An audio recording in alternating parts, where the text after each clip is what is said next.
大家好，这里是方世清线上会客室。今天是民国113年8月9号，我们第52次的直播。你好，我是方世清。今天我们有2段节目哈。第一段呢，我们继续来分享童年的心理的痛苦心理的困境，童年心理学。那第二段呢，我还是照旧回答各位观众的问题。所以今天的节目算两段式的。好，那先跟各位报告说，我下个礼拜跟下礼拜连续2个礼拜呢，在直播节目告假休息一下，那带老婆还有全家4个人到泰国曼谷去旅行10天了啊，所以跟各位先请个假。那有些节目还是会继续播放的哈，包含说这个前阵子我跟北医的洪医师，外科主任洪医师，乳房外科，然后讨论这个 DNA 甲基化的节目，我们会陆陆续续的播放出来。那大家可以在我们的未来健康研究院继续看到这些很原创性的、很贴心的节目。那黄医师常讲说流量哦，因为最近有一些政治人物或者是一些名流对于流量很担心的。那我觉得流量如流水留不住的，看过就过去了。真正的流量是留在心里的量，留在心里的量。像我们一辈子遇到的朋友路人、家人家人不会路人朋友来来去去的，就像搭公车一样有人上车，有人下车那这个都是如流水一样。但是有多少人留在你心里面呢？就好像你的 LINE， 有人有5000个朋友都已经到上限了但是有多少人是留在你心里的量呢？所以真正的朋友就是你在半夜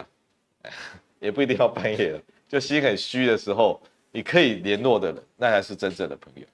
好，那我们就不多说我们来讲童年心理学。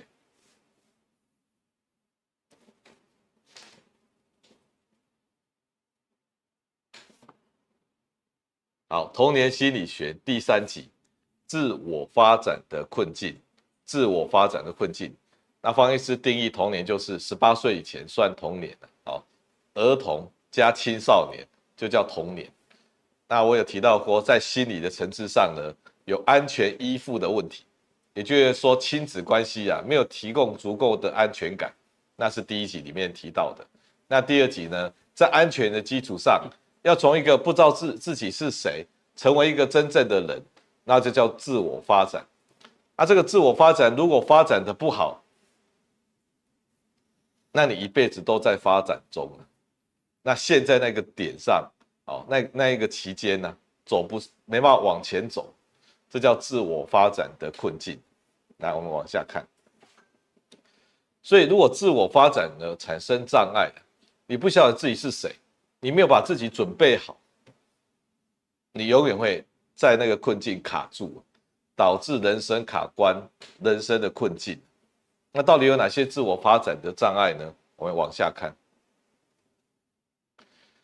我今天有提到5个自我发展的这个面向，那前面2个呢，这个方医师先上场。那第1个我讲到佛陀的我，那是比较纵观我们的人生的从生到死，佛陀的我。第2个呢，是从神经心理学、演化学来讲这个神经的我。那这个是方医师的自我发展理论，算是第1部分跟第2部分。那第3个我用皮亚杰的那个儿童的认知发展。那第3个呢，我再特别提到弗洛伊德的性心理的发展，还有心理动力这个本我、自我、超我的一个心理动力的这个发展。这5种发展呢，如果发展的不好，你人生容易陷入困境。我们继续往前。第1个，佛陀的我，自我发展理论第1部分那作者是方世清，这样，那个就是我。那我把它界定成我存在，我有的，我是谁，最后我消失有这4个步骤。好，从我自己的存在就知道上面写的，我拥有的东西，我拥有的东西来代表我啊。我本来不晓得我是谁啊，结果我就买了一个劳力士手表挂在手上，说这就代表我。哦，那我就穿那个很棒的衣服，哦，戴很贵的项链，哦，然后找了一个很厉害的女朋友，这就是我。所以这个我有的哈，就当做是我拥有的东西来定义我。到最后后来呢，才慢慢去填充内在，说我的个性是怎样，我的喜好是怎么样，我的价值观是怎么样。哦，那最后一个阶段就是你已经很认真的建立起来的那个我啊，必须要把它消失掉。你说这么辛苦建立的我还要消失掉吗？对，如果你没有消失掉，你的晚年不好过，过得很辛苦，因为你只要抓住那个青春的或人生的尾巴嘛，所以你第一人生跟第二人生没有分清楚，你会很难过你的第二人生。好，那这些发展如果有卡关，会发生什么问题呢？我借由那个佛陀的12因缘来讲这件事情。我们一开始存在以佛陀来讲，12因缘来提到无明行识啊。如果仔细去理解它的内涵方医师就不多讲，那就是长出来，你无中生有啊，然后长出了一个你啊，这个你是宇宙发展的一个精制品啊，最优良的产品啊，那就是你这个人。然后名色六入触受这4个词呢，指的是我们的感觉，我们的感觉，我们的听到、看到、皮肤的感觉到、闻到、嗅到，这个都是我们五感的，五感甚至到我们的那个了解我们目前的感觉，这样的事就6事这叫做感觉，这叫感觉，活在当下的感觉。那这些感觉不会停在那里啊，我们不是只有像爬虫类或一般的动物而已啊，我们还会经过这些感觉，然后把它衍生成感受，我们加强他的情绪，然后补充他的认知，然后成为我们的感受，这感受就开始造作了。这是人类独有的一个能力，也是造作的一个工具啊。爱取有，因为爱想要拥有，去拿，然后拥有，爱取有这样的行为，有感受，有行为，那到这边大家都还可以理解嘛？大家都可以理解。到最后有一个字叫做生呢，这个生呢，怎么会卡在这里呢？不是都已经准备老死了吗？怎么还会又出现一个生？都已经40、50岁了，然后50、60岁了，准备老死了，应该直接接老死就好了啊。爱取有，然后老死，结果中间呢，12因缘卡了一个生呢，生生不息的生呢，重生的生呢，第二人生的生呢。所以呢，其实在12因缘里面这个生方医师认为了不起、伟大、神秘的生呢，这个生呢就告诉你说如果你要活到80岁你不能够用第一套来活。第一套到爱取有之前呢，叫做第一人生。第二个生呢，就是要把你已经建立的第一人生呢，慢慢的消失掉，然后用无我的方式融入社会、融入宇宙，然后这个过程叫做生。然后最后呢，这个老死重新投胎，再玩一次再玩一次。那这个4个步骤就是刚刚方医师提到的，来往回走来。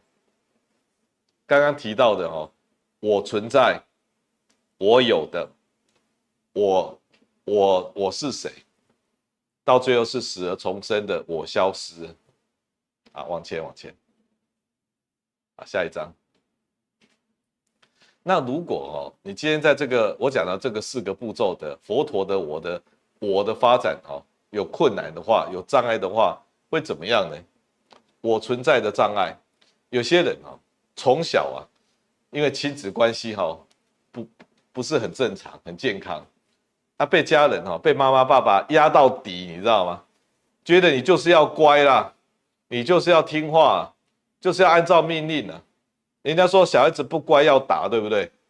打到乖嘛，连乖也要打嘞。为什么乖要打？因为表示你服不服从，忠不忠心呢、所以不乖要打，乖也要打呢。打到什么？打到你没有存在感呢？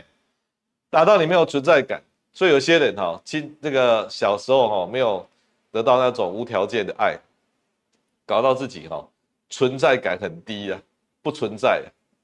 然后最后发展出像狗一样会讨好别人，或像猫一样不理别人，怕被伤害，这两种不正常的依附关系。那第二个，我有的，那慢慢的你不晓得自己是谁，对不对？你就开始往自己身上贴标签嘛，哦，开始要这个带贵的东西啊，然后要装扮自己啊，你有那些外表的东西，来代表自己是什么样的咖，什么等级的咖。比如说车子一定要开好了，就车子都停在路边啊，一定要给人家看到我是开什么车的。停到地下室，你还要开很贵的车干嘛？手表一定要给人家看到哦，然后一定要带名牌的，那包包一定要名牌的，而且是这一期的。哦，所以名牌包的重要性在哪里？不是因为它很好用，品质很棒是因为可以让人家看到我是什么样咖位的人，是不是这样？好，所以会现在用物质来彰显自己，好来标签自己，那就是我有的障碍。这个在青少年的时候曾经存在过呢。青少年会重视外表嘛，所以它曾经存在过。坐过来一点，我就可以看着你这样。那到最后第三个步骤，他开始有自己的价值观，判断力、喜好，然后比如说政治也有不同的取向，有人喜欢红的、蓝的、白的、绿的都有，所以各式各样的取向，然后来填充说我是谁，我是一个内向的人，我是一个信仰柯文哲的人，那还算是人吗？当然是啊，那这些东西都代表我这个人的内涵内容，所以他从外表，然后慢慢的变成内在，所以他经营我是谁啊？那有时候经营到后来呢，这个变本加重啊，变成一直要去跟人家张扬说我是谁，我是谁，我的意见，这是我的想法，没有办法接受别人的这个意见或想法，很专制独断的，我是谁到极致呢，就是很暴君呐，很暴君的方式，那最后我消失的障碍，你本来在50岁以后慢慢的要把那个张牙舞爪的自我慢慢收起来，多听听别人的意见啊，因为你已经很厉害了，还要再去教育别人，你要听听看他的困难在哪里啊，帮他想想看为什么你会在这地方有困难，设身处地为别人着想，就有些人没有办法做到，永远都是我是谁，我是谁，要急着让大家知道我是谁，我的想法是什么，所以这时候就没有办法搞到我消失。那你没有做这个无我的过程，方医师跟你讲，你第二人生也就是在死掉前的那20年，你会过得很辛苦，你会过得很辛苦。一方面这个留不住青春的尾巴，二方面又要张扬自己，结果这本事有限，所以这种落寞感、空虚感会伴随你到最后的人生，所以赶快换跑道，走到第二人生，无我。所以这4个如果走得不顺，人生是会卡卡的呢。好，那第二个，神经的我，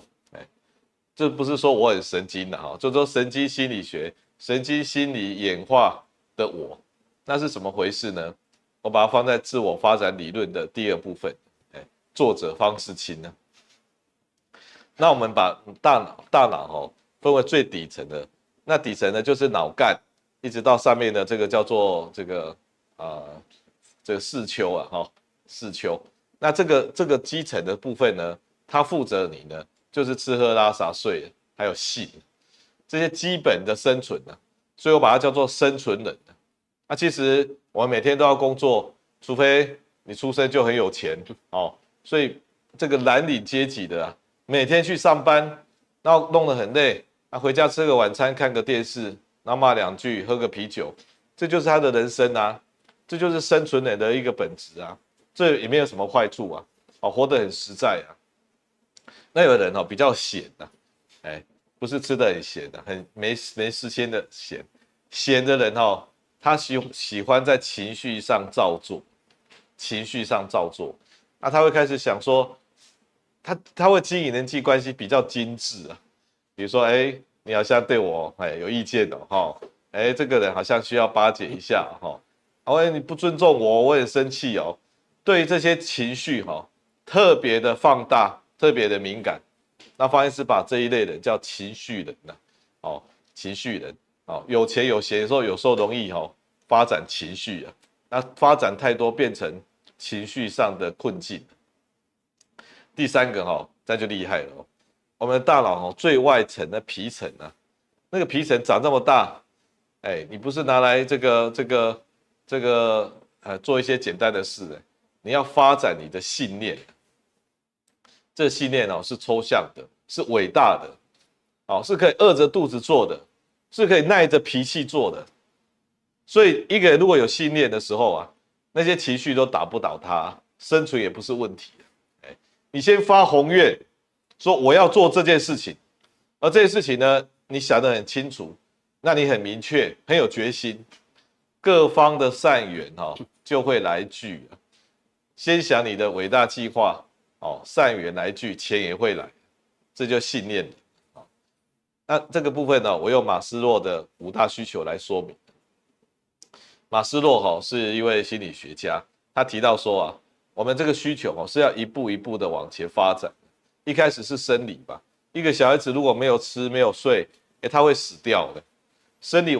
满足之后，他要安全感，他需要安全感，所以这部分有点像是刚刚提到的生存人。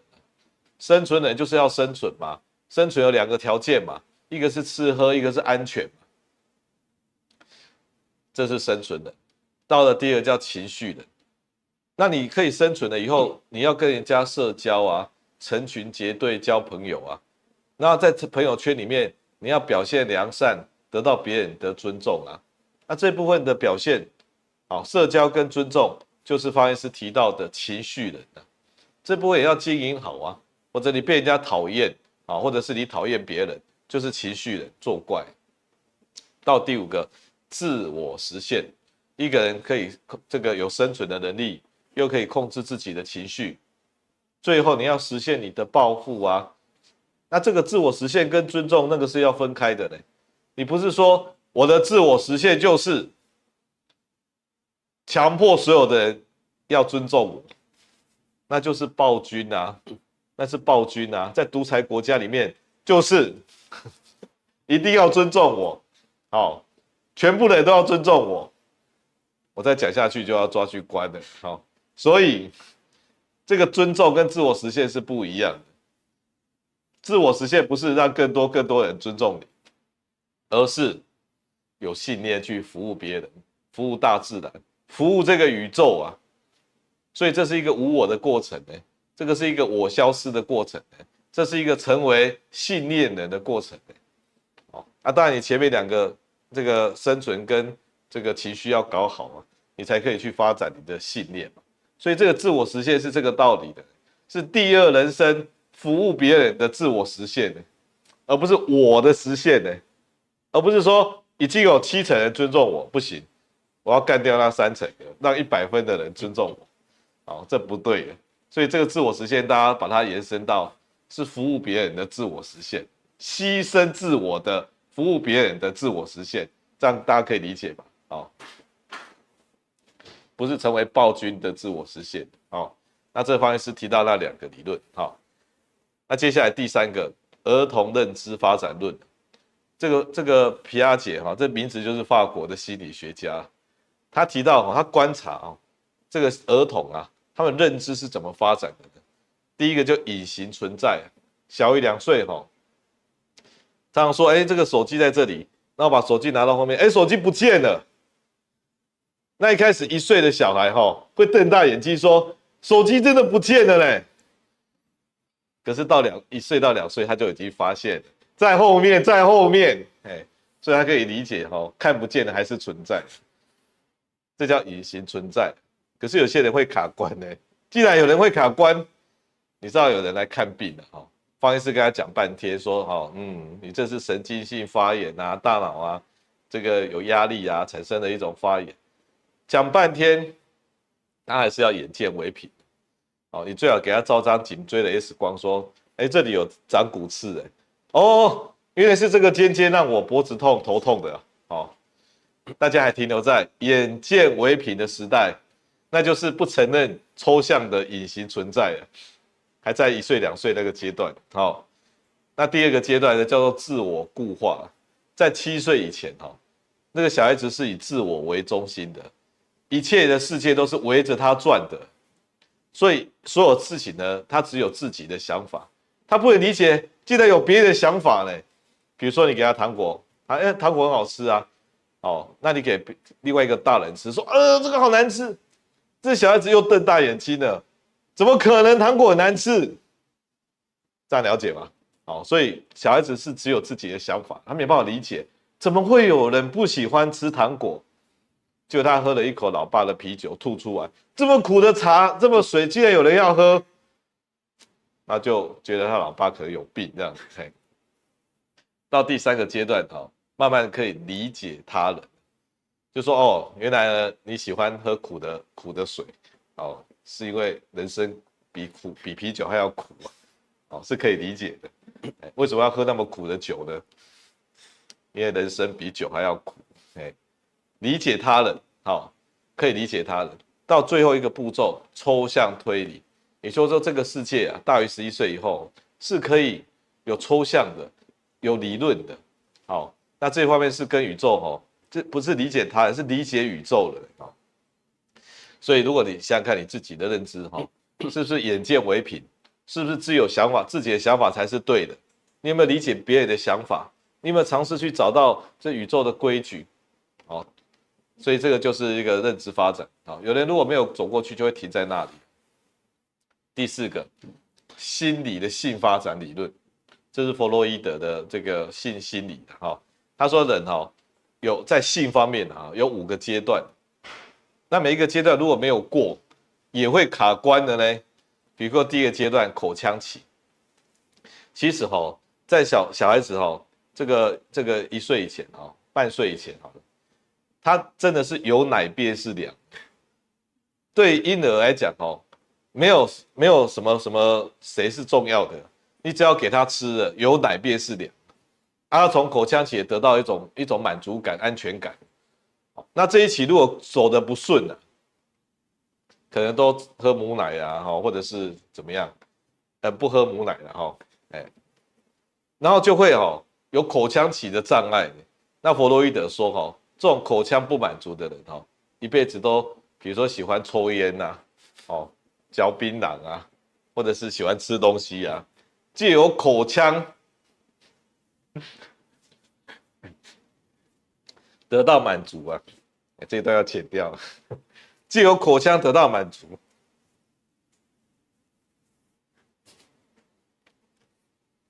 下一个阶段就肛门期，那小孩子开始要排泄，我喝水一下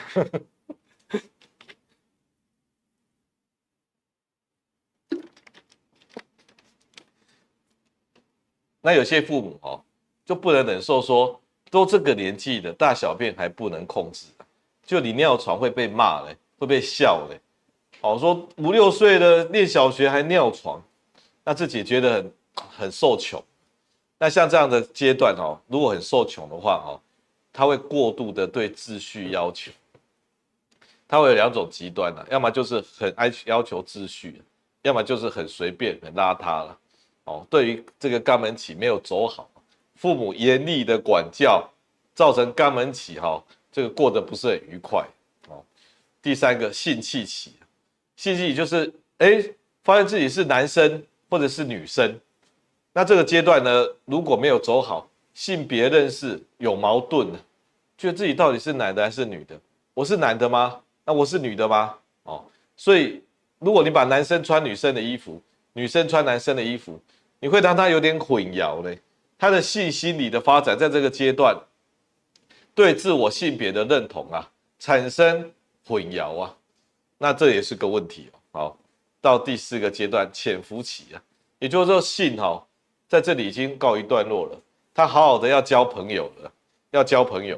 所以他到学校然后跟人家交朋友交往，所以这个叫做潜伏期。也就是说，这刚性的事情先压制一下，不要搞那么大哦。社交技能跟学习啊，到第5期两性期，这时候荷尔蒙又来了。荷尔蒙一来男的要找女的，女的要找男的，而且是荷尔蒙带动。人会结婚如果没有这些性荷尔蒙带动这是一门不划算的生意。所以有些人过了一个性荷尔蒙消退的时代，比如说快40岁好了，他其实没有那个动力去结婚的，因为荷尔蒙退了，不会做这种赔本的生意所以两性期开始关注异性，这是弗洛伊德性心理的发展，然后产生障碍的结果那心理动力论呢也是很厉害啊。弗洛伊德在1923年呢，他提出我们在意识的自我这一个部分叫 ego， 往内有一个叫本我 ID 啊，这 ID 是比较原始的想吃就吃，想拿就拿。比如说这边假设有一只猴子来了然后你给它放一个东西在这里，它跟你笑2下露个牙齿，直接就抢走了。他是看你一下，你发现你是可以欺负的，他就直接拿走，这就是 ID 了，直接的，不客气的，那叫 ID 了。那什么叫超我呢？比如说你觉得自己理想中的自己是什么？明明自己这个脾气不好，然后跟人家说，我脾气不错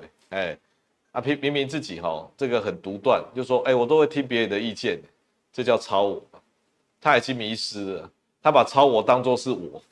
当作是自我在交换。他因为自我不够完美，他就创造虚拟的一个完美的自我来取代自己。有些人还有意识说那是虚拟的我，那是我要努力的目标。有些人直接宕机，把虚拟的我当作自我，然后骗自己，骗别人。好，下一章，那方医师就说我们中间那个我刚好是很平均的我，也没有很厉害，也没有很脆弱。那我们自己有一个真的厉害的我，那个厉害的我把它叫做理想的我，超我。超我你不要弄得太高啊，高到你高攀不起那你内心有一个脆弱的我呢？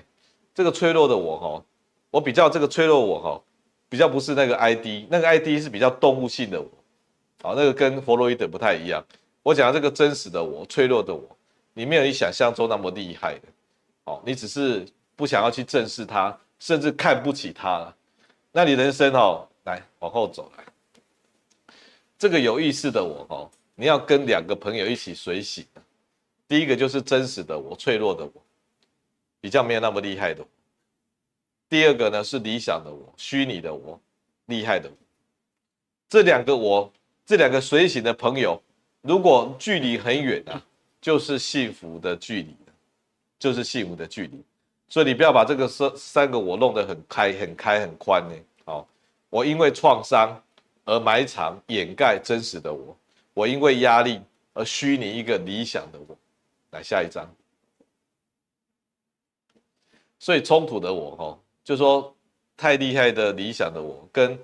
看不起、不理他的脆弱的我，产生这个人质的情节。就是说我因为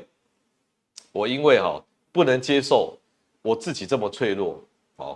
那我因为不能接受这个现实面这么残酷，所以我绑架了我自己，我把自己去合理化那个创伤的我跟完美虚拟的人设。那这些冲突都会让你人生过得很卡的因为你没有真正面对真实的内心然后你又去创造一个虚拟的人设，那这样子搞到你都不晓得自己是谁。最后这一章来，合理的这个跑步是这样，你这个我要去扶那一位脆弱的我，你要撑着他走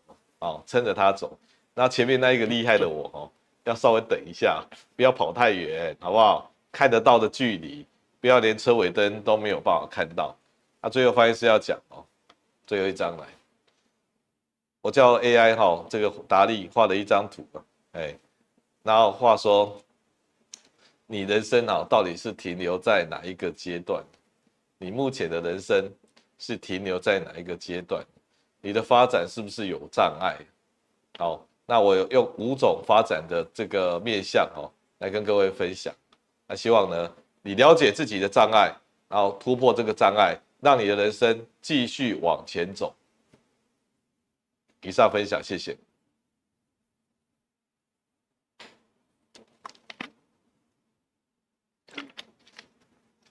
好，那接下来呢，这个我先回答一个，先来分享一位感谢信我们感谢信。那我昨天办了一个讲座这算是图像疗愈的第2次讲座，在济州安台北的古迹，那非常的成功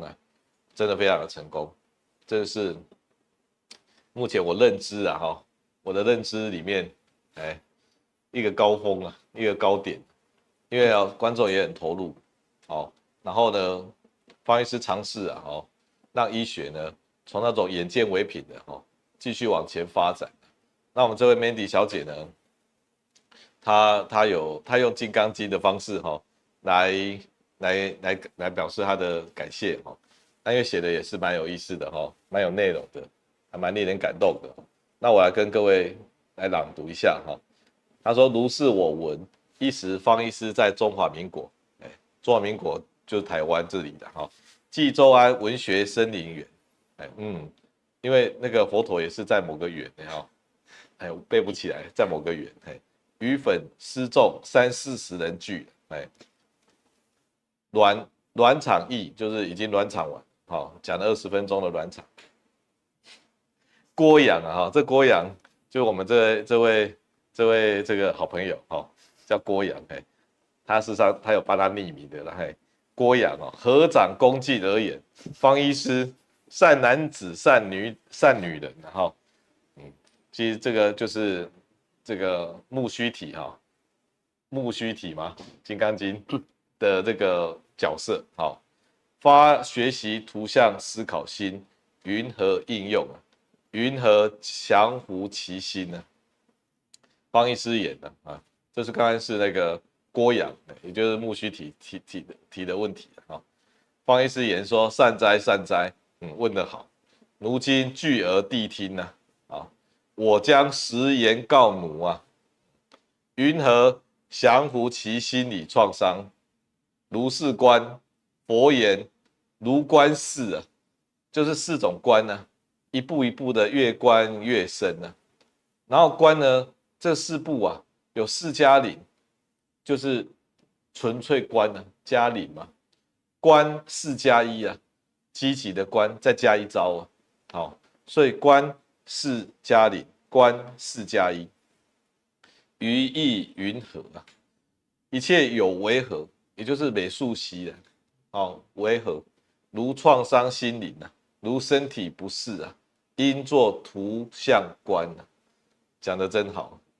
懂得道理，但愿自己能好好实现。总之还是感谢方医师非常精彩的讲座。哇，这个真的是当场仙气飘飘这个连佛陀也会感动，真的用金刚经把方医师这个场面具体的刻画这样子我们何时今天穿的这个一个郑慧忠老师郑成功的郑，恩惠的惠，中国的中，郑慧忠老师他的衣服这样他是棉马的合体棉马的合体那配合来那个镜头稍微转一下配合我们的这个陈延平校长的话陈延平校长的话呢这虽然很清淡2条细竹，然后随风飘的这个竹叶然后郑慧洲老师的棉马的这个算是中式的穿法，那配合《金刚经》的观众感谢信我们真的是只能何时感谢了，真的好，那接下来黄渤来一起救引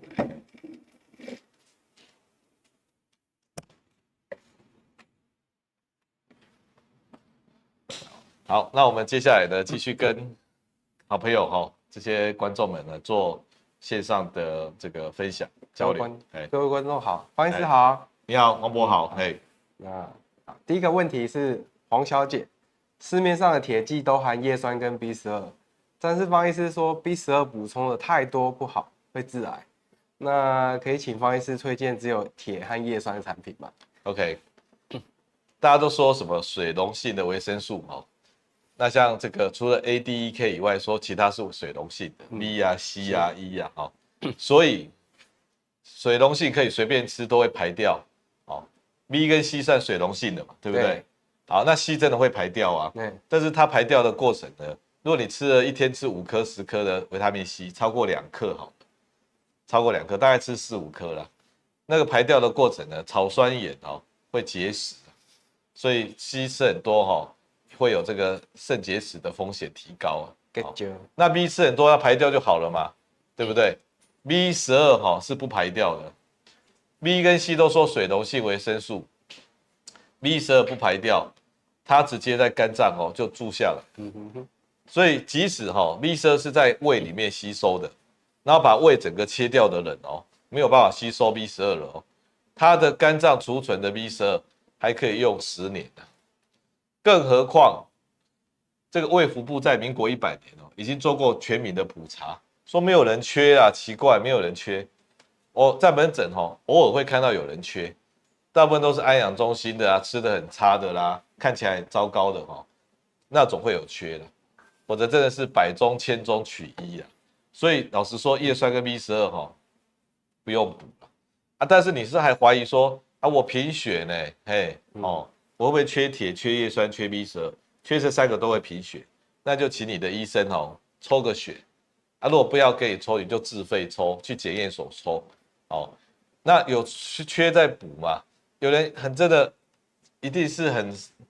固执的，就是我只要贫血就要补，我就要吃，我要补。然后医生也是哦，也不管你有没有缺，就是要补，补到超标，补到中毒。我的癌症如果铁太多哈，直接在肝脏胰脏推积就有病。好，叶酸太多会怎样？我不知道，比较不会怎样。B12太多哈，真的有问题，因为 B12这么宝贵，它很难吸收嘞，而且又躲在肝脏又不走。为什么这么宝贵、这么重要？因为 B12只做2件事，那些杂事都是叶酸在做的呢，都是其他的 B 群在做，只有 B12做 DNA 的合成。所以方医师讲好几次了，这个台湾有时候国民健康衰弱体质降低，然后得癌症在发达国家表现不好 ，B 群B12吃太多 ，B12吃太多。那方医师说一天只要2微克啊，结果动不动那个 B12你在外面随便看都是500微克、1000微克，而且动不动500还吃3颗呢，以为会排掉。结果那些 B12如果这样子吃你的血液里面浓度都是超标很多呢。那根据那个英国70几万人，英国也算很严谨呢，不是随随便便的国家。基层医疗75万人，统计那种超标的人跟没有超标的人一比啊，得癌症的机会说增加5倍，4.7倍，4.7倍，就所有癌症加起来，实体肿瘤是4.7倍。好。然后方医师就想说，哇，这个不行啊，因为有2个大型研究都这样讲，要赶快跟各位分享。不过这可能会有一点风险挡了很多卖保健品的财路这样子，大家自我保健啊。你第一个 B 群叶酸这种有没有缺，抽个血就知道你身体不好，你去抽个血，你随随便便都马上在抽肝功能、血糖、胆固醇都一直抽，对不对？好的还是抽，那真的有缺再补，没缺不要锦上添花，锦上添花还算添花而已呢，不要添花到中毒得癌症，这是很风险的。因为后来有一些小型规模的研究说没有啦，不会得癌症啦，但是有没有人说超标的人会有什么好处？没有人跟你说超标有什么好处。就好像你吃一碗饭 OK，你吃10碗饭会撑死对不对？有人只会变胖而已啊，觉得撑死这样。你说因为吃饭不吃会死，所以你一定要吃饭。吃饭竟然不吃会死，很重要，那我要吃10碗饭。结果你胖到不行，糖尿病还不是死啊、哦？所以不要过犹不及啊！哦、米奇，哎，地拔颠1.5，斯麦尔玉好尼玉婷，OK， 1.5，反正有一些药物就对了，哎，会无力感。然后7月8号加乐图达0.12颗，作息持续较正常，情绪较正常些，但第3周后遇小事就失控发飙，想打人。那这样子，请问方医师可不可以调整用药？了解，哎，黄柏林要把它吸收之后，再自然的讲出来就可以了，哦，OK，哎，那基本上我们一个观众就说米奇哈，他吃了很多精神科的药，剂量都不高，都一点点，哦，啊，全部加起来这样，那他觉得吃了太多药会无力的，哦，啊，但是如果遇到一些事情呢，他还是会发飙打人，那难免的，基本上哈，这个我们看大不看小，你整体上是稳定的，你以前可能发飙一个礼拜有3次4次啊，你现在一个礼拜剩1次啊，这样就算进步了。如果要搞到你什么都不发飙哈，方医师跟你讲啊，你还要更无力一点，你还要吃更多量，那吃到你哈懒的，连事情都没办法想，没办法反应，哦，所以最好的点就是还可以活动，那很少或偶尔发飙，这大概是一个完美的点，哦，你去找你那个平衡点，哦。好，刘小姐，家人因为不容易入睡，然后所以目前在吃安眠药导美睡，每天半颗。那请问方医师，这款安眠药的副作用有没有成瘾或是戒断困难，或是有没有其他推荐安眠药，含血清素啊，或者是多巴胺之类的 OK， 那基本上吃导美睡就是一般的镇静剂，这个药算是如果有特性的话，算短效一点的哦。那短效好啊，来得快去得快啊，哦，比较不会到隔天晕的嘛。哦，那所有的镇静剂大概都同一类的，哦，不同的名称，差别只在于短效还是中效还是长效，哦，那你这个算短效的。那如果一直吃半颗让你可以睡着，然后作用一下，那不会干扰整个晚上的睡眠，那这样算合理的。那妈妈家人已经吃这个半颗吃了很久了，表示你没有贪心呐、没有贪心说，哎，这个有时候睡得不够，我就要加1颗，我要再更强，你没有贪心，所以能够维持半颗，那吃了好几年了啊，没事的，继续吃你的半颗。啊，有人贪心呢，半颗哎，觉得好像力道比较弱了，我要吃1颗了。那一直吃半颗就有效的人还有一种心理，就是他把吃药当作是一个睡眠的仪式，所以这个吃了以后一定睡嘛，因为他以前都睡啊，所以没有经过这半颗他会觉得没有安全感，没有仪式感，哎，所以他要吃那半颗。那至于说要不要吃什么血清素、多巴胺等等的药，这个血清素要是给半夜会醒来，睡得很浅，要增加一点点血清素。多巴胺是给晚上整个晚上都有一些奇奇怪怪的事情，比如说讲梦话、鬼压床、磨牙、滚来滚去、脚抽筋抽动、脚酸脚冷，有人拉你的腿，这些所有的怪事都多巴胺帮忙，所以有这些事情在处理，没有这些事情呢，乖乖吃你的半颗的导美睡 ，OK 的，哎。那这个月可能会有人需要。真的哎，啊，桃园小华小姐如何靠白天静坐的方式来戒除安眠药 OK， 那如果有机会的话我会邀请一位用这个方法戒除安眠药的大姐演艺界的大姐来跟各位分享。那静坐跟睡觉是异曲同工的，静坐等于是坐着的睡觉。睡觉等于是躺着的静坐，这样大家听得懂。好，静坐一开始都要先怎么样？眼睛闭上，眼睛闭上，还有呢，要坐着，慢慢调整呼吸。其实调整呼吸基本上就是观察自己的呼吸就可以了。你有时候故意在那边调还过度换气了，就是轻松的那个观察自己的呼吸。接下来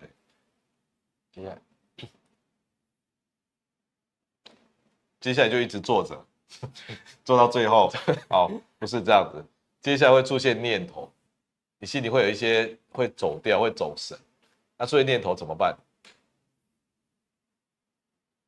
换个画面。OK， 你就很有自信的讲出来嘛。我们出现念头的时候，我们有时候开始去自我内心的对话，用语言、用文字。好，那我们现在不要用语言文字在对话。方医师跟你讲，一定要学到这一招。如果没学到这一招哈，我讲实在话，佛陀哈是不收你做学生的。佛陀收你做学生，他也只有一招，就是静坐，而且是用图像的静坐。也就是说，你有念头来的时候，你要把它变成画面，看那一个念头的画面。一开始看的比较模糊，仔细看就看清楚啦。然后禁止语言啊，压抑你的语言的那个欲望啊，这样懂吗？哦，然后从自己看到自己在画面里面，那这叫做静坐。这种静坐非常有疗愈效果，而且可以当做睡眠的练习。你睡眠不就是这个过程吗？所以睡觉前你就是把你白天静坐的功夫拿来应用，晚上半夜醒来，想要再入睡，拿来利用。所以这一招从白天睡前、中间醒来，全部都靠头一招。好，方医师就讲这一遍，这是佛陀的宝贝了，我讲了你要听啊，这一招做好心里也没病，睡觉也可以睡的。好，新北 Mandy 小姐，真坚强跟装坚强怎么区分？我喝个水。不会都要赶快假装喝水一下。真坚强跟装坚强，其实我跟你讲实在你也没有办法区分的，我也没办法区分。但是装久了就是真的，内心会知道是真的还是装的。比如说有一个女生，然后那个男朋友说，我是爱你的，我爱你一辈子这样，这女生就觉得不太可能啊，装的，你很像是装的花言巧语啊，但是女生还是接受他装，而且跟他讲了一句话，我是很不好意思跟你讲，我可以勇敢讲出来，你假装你是那个男生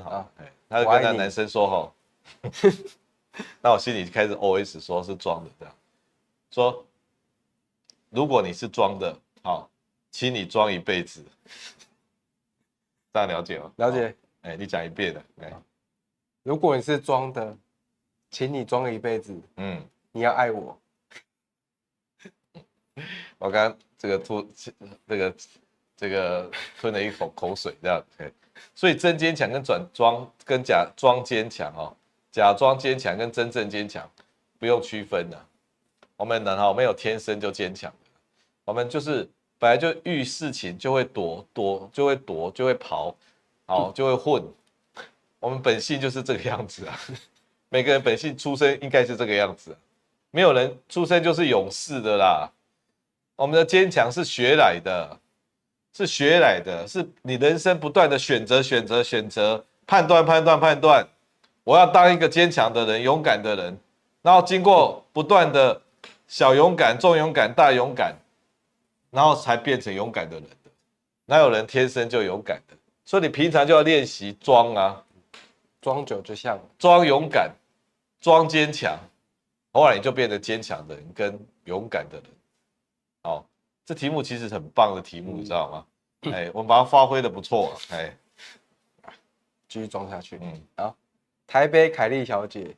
婆婆梦中和媳妇大吵，然后醒来就觉得很累，心情也不好，梦中记忆也依然清晰。那请问方医师，是婆婆日有所思，非做梦，还是其实她大脑正在疗愈？以前这个日有所思，夜有所梦，这是真的。我们一般会把2个礼拜前不是马上的也就是说大概上礼拜想的事情我们会拿来做梦。我们大脑好像有一个延迟大概延迟1-2个礼拜，然后呢，你会把那时候担心的事情，终于浮上台面来了，那做一些杂梦，啊，那如果更有利的时候，会把过去曾经创伤的事情，然后会拿出来这个做深刻一点的梦。那还有一种梦更奇怪，被人家追啊，哦，你在躲啊，哦，那种梦呢，你也没有经验过，为什么你一直做那一些被人家追在躲的梦？那是什么梦？那是老祖宗的梦，也就荣格讲的这个，你进到我们人类整体的资料库里面去做人类的老祖宗的梦，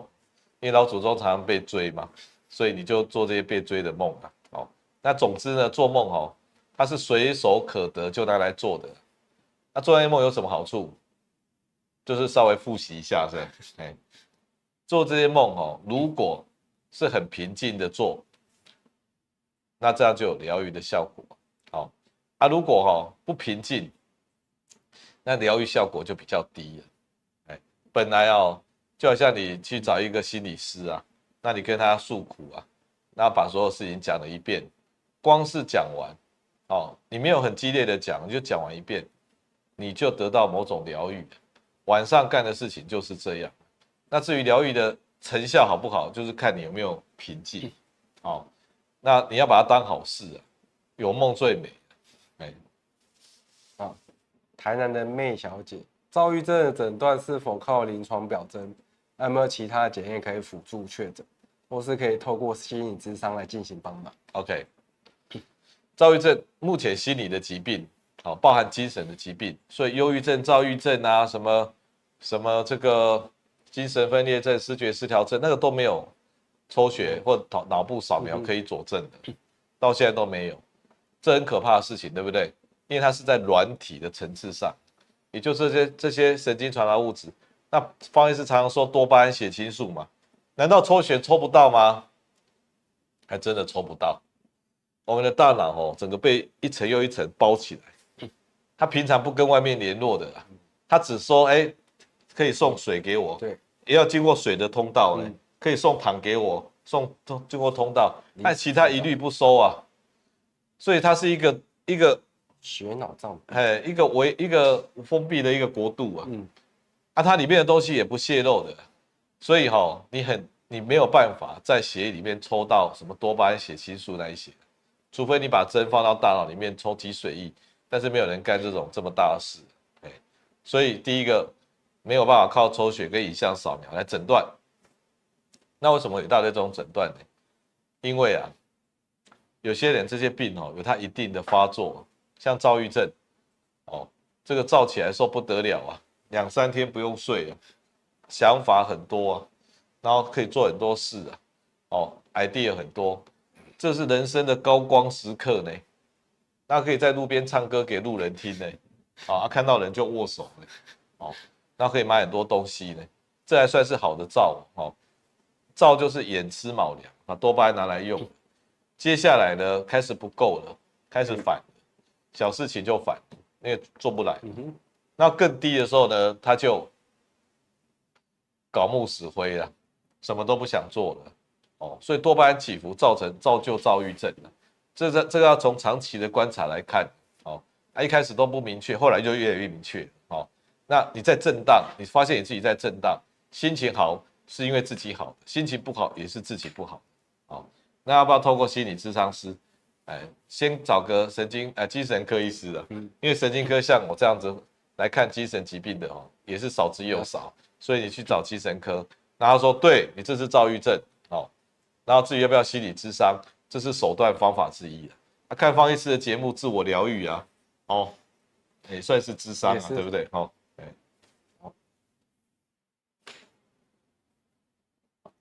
问题结束。好，那关于忧郁症我最近从我们这个王庆栋董事长就是有一家叫新源未来诊所我们未来健康研究院的合作伙伴好朋友，他跟我分享，他提到一个想法我觉得很棒，我最后我要跟各位讲这件事情。也就是说，我们常讲一个人心情不好、忧郁症甚至自杀，那说什么血清素不够，多巴胺不够，所以就忧郁症了，然后大脑呢就停火了，哦，然后就什么都不能做，心情很差，都负面想法，哦，那我们都一直以为血清素、多巴胺是凶手，哎，我觉得这个是不完整的讲法，它顶多是共犯而已，它不是凶手，不是祖先。比如说有一个人自杀，那他用绳子，那用木炭，好，结果后来法官判木炭死刑了，判绳子死刑了，不合理。然后把木炭说要拿去烧啊，就木炭拿去烧，他还蛮开心的，好，哎，然后把绳子说要碎尸万段，这没有道理啊，因为人不是绳子杀的，也不是那个木炭烧那个炭木炭杀的，杀的，不是他们两个人杀的，哎，但是你不能判他们两个死刑啊，他们是工具，他们是工具，哎，可是有时候我们常常说，哎，那是木炭杀的，那是绳子杀的，然后就要一直去搞木炭，一直去搞绳子，比如说就规定说把全台北的绳子都收起来，木炭都收起来，买木炭要身份证。你会比较难死啊，但是还是会死，好，这样子了解吧，哎，所以为什么？那我问你，那为什么我们脑袋要关机啊？我们脑袋有忧郁症的时候，什么都不想做，好啊，什么都不想做还不够，还要负面想法，觉得未来一片灰暗，连未来的也不想做，所以不管是现在不想做没力了嘛，还有未来的也不想做，好，因为觉得很灰暗啊，负面想法，好，什么事情都觉得没用嘛，为什么会搞到现在跟未来都没用呢？都要关机呢？因为是进入一个叫做省电节能模式了。省电节能模式，你知道手机有时候快没电的时候，它会跳出来说进入省电模式。手机都懂得没电的时候要进入省电模式，你大脑也懂啊。所以会不会哪里没电了，它要省电的？就是你全身没电了，你全身的细胞啊什么的没电了，没力了，他发现资源不足了，细胞没力了，他赶快进入省电节能模式了。这时候怎么办？乖乖的去睡2天觉啊！不管躁郁症的预发作还是忧郁症的小预发作，就乖乖的去休息，把这些社交活动停一停，说我预期发作，然后网络上有发音是说进入省电模式，所以我要取消这些聚会、活动、演讲，好好休息，早一点休息，早一点能量细胞回来，然后就可以进入正常模式了啊，就去充电嘛，对不对？对，结果你没电了，你还拼命玩手机、玩游戏，打开什么，你就电就用完了嘛。所以这些忧郁焦虑的朋友你脑袋没电了，进入节电模式，最好的治疗方法就好好休息吧。啊，下次不要滥用电，不要滥用电。就是有时候一有电马上这个，我跟你讲，好好的用你的电，过你的规律的生活。发现自己在乱用的时候，就不要乱用，省着用。发现你呢快没电的时候，就好好休息，直接再充电，这样你的焦虑症、忧郁症、躁郁症那些起伏就会比较小，然后过规律的生活啊，不要乱用，懂得怎么用。有些手机老了那电池都一下都没了嘞，真的是。最近 iPhone 又要出16了，这个是11版的，老婆还在用8的。日子过得不好，以后买16比较有电。好，以上谢谢黄渤，谢谢庞医师，谢谢大家，我们今天节目到这边。